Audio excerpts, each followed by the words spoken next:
Namaste, Libras and Libra Risings, and welcome to Soul Horoscope SuperScope Weekly Report. My name is Christopher Witecki. I am your Sensei to Sirius. I'm here to help you step into your personal alignment. And I call this a Super Scope because it is super. It's there for not just one, but possibly three personalities in one scope. I mean, of course, Libras, Libra Risings, or if you have Venus in Libra. I call you a 6VQ if that's the case. Either way, you are good at step 6. Step 6 is in the 11 steps of Sirius Joy. On the 6th step, we look to see if we can give and receive. This is the point when we create community in that sense of manifestation.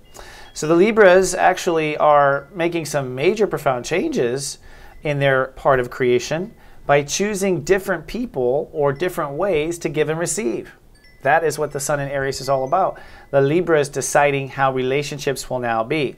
And this is all based on Libras doing a lot of soul work over many years on relating to yourself differently. This spring is the quantum turning point for those brave enough to face the new, where you will step into a new paradigm of how you relate to yourself, and therefore all relationships will step into that. And that's what we're stepping into as we start the week. You are being tested, basically, on your long-term relationship commitments, being tested on your ability to stay in harmony, first with yourself and then others, and it is a balancing act. Why? Well, because Mars is retrograde in your sign. More on that in just a little bit, but it certainly throws a monkey wrench into the whole system. Then the Sun moves into Taurus just a few days later, and you're going to move through a 30-day intimacy and trust transit. So now that you have all of your rules in place as far as marriages and marriages to yourself, and now it's time to set all the yeses and nos based on those relationship policies. And this year, the universe is making a solar eclipse investment into whatever your boundaries are. They will stick.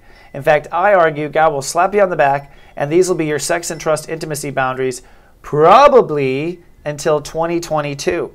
That's because this is the last solar eclipse in Taurus till 2022. So very interesting times indeed.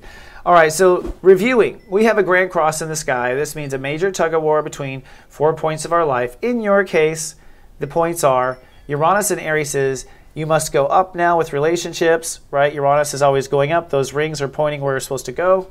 And Mars is retrograde, which means you are feeling deflated in your ego because the universe is trying to deflate the old ego and inflate the new ego.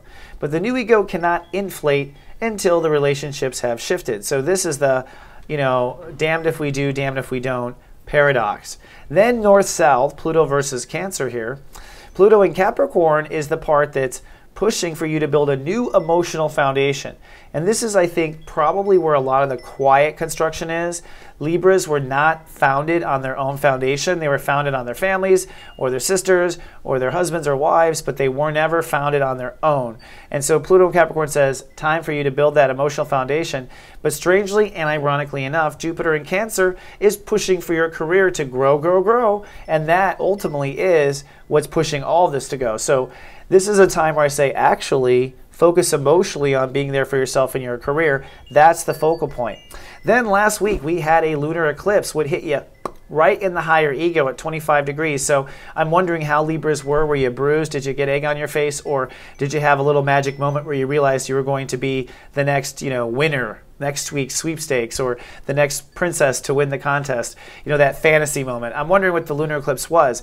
But what it was doing is taking away the old ego willpower dreams in order for new ones to come. So whatever it was, but it was 25 degrees, so it was probably giving you a grand vision of some sort of truth. Or maybe something fell apart.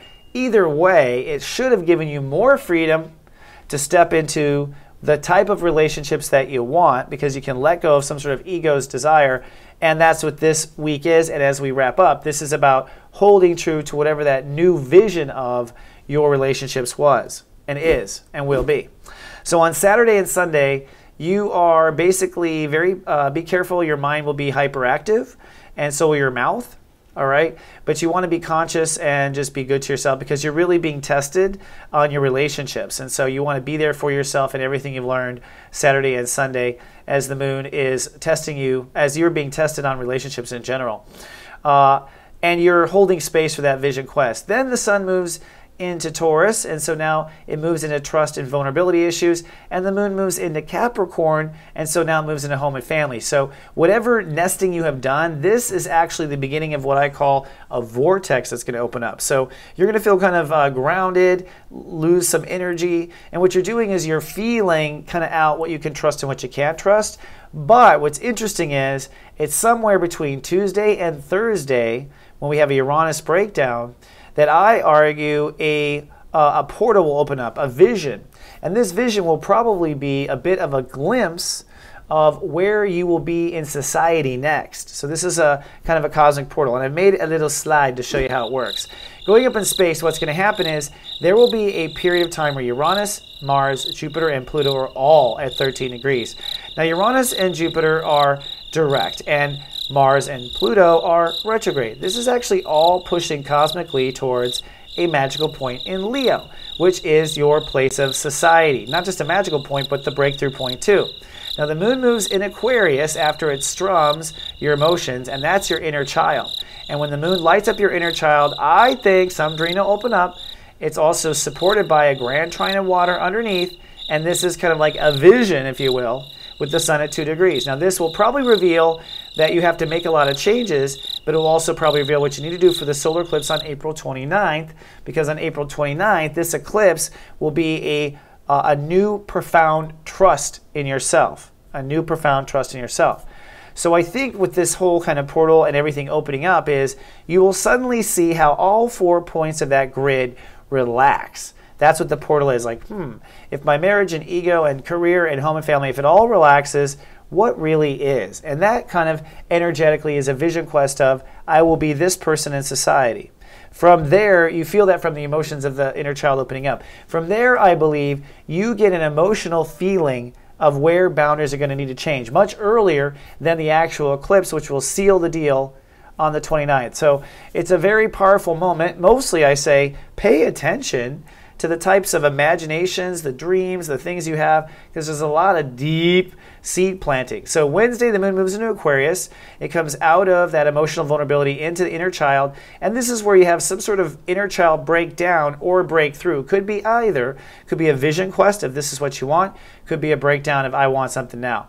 Then comes Friday, and on Friday, it is Love Fest Day, my favorite day of the month. This is where the moon will cross over Venus. Now this Love Fest Day is going to passionately make you feel more in love with your life again.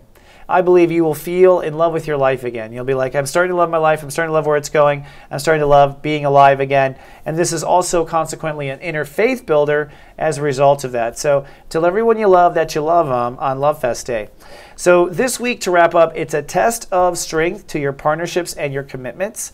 And then you discover where your boundaries are poor, where they don't serve you, and most importantly, where they don't serve a particular inner heart vision quest of you, and where you might see yourself going this summer. And that was my little grid there. Incidentally, Jupiter himself will show up to that 13th degree in the house of society in September. So whatever it is you're feeling or whatever, you're getting a glimpse of that future. So for those of you who have Venus in Libra who love like Libras but may not be a Libra, this week is going to be a powerful week of your life being in order. The Love Fest Day for you says, my life is in order. I am ready to draw it in. And I have to say, a lot of people meet their lovers, especially Libras, or their next ones, in their daily workplace. So it's highly likely that if you were to meet someone in your workplace, that would happen now. That's just saying. Highly, highly, highly likely. I wouldn't say hop on it right away, but I would definitely, mark the target. And that might be your little vision quest door opening up, ding, as to, okay, that's what I want. Most Libras and most 6VQs I know pretty much swing from relationship to relationship. I make the joke that you are serial monogamists, and that's okay. As long as your marriage is 100% intact and you are there for yourself first, then you should definitely go out on the ballroom and engage and have a good time. Now, if you want a little preview of what's to happen when that solar eclipse hits in Taurus on April 29th, watch your April Megascope. It goes into deep detail. And if you don't have an April Megascope, my gosh, you should get one because I've done a lot of work, a 30-minute video to help you every day of the week and get you through this awkward kind of transit cosmic moment. And I do believe that once we're through this, we're going to be racing ahead. So it's a great video. It'll help you along. If you would like to be part of my GA Venus beta program, come on board to soulmart.me or gavenus.com. This is where I actually life coach in the moment. I basically look at charts and set up little videos and target your phone and email you or send you a text message right when you need to see a certain thing of coaching. So give it a try. The first 7 days are free and it's a total pleasure to serve. Technically, we serve women with this. Men can start this, but it's a beta for women. I should say that. And if you're watching us on YouTube, please subscribe to our channel. We do appreciate it. If you'd like to see us on Facebook, we'll come to soulgarden.me and like us and join that. And if you want an email every day of the zodiac weather and your weekly horoscopes emailed to you, come to soulmart.me and join our subscriber list. All right, that's all I have for the week. It's going to be a pretty crazy one, Libras. Very interesting to see where you go. Hey, when things get vulnerable, just remember that the vision quest idea of what your inner child wants is what emotions, what mirage, what boundaries, everything should be supporting what that inner child wants. So remember that in that weird cosmic time. I'll see you folks in 7 days. Until then, live, love, be.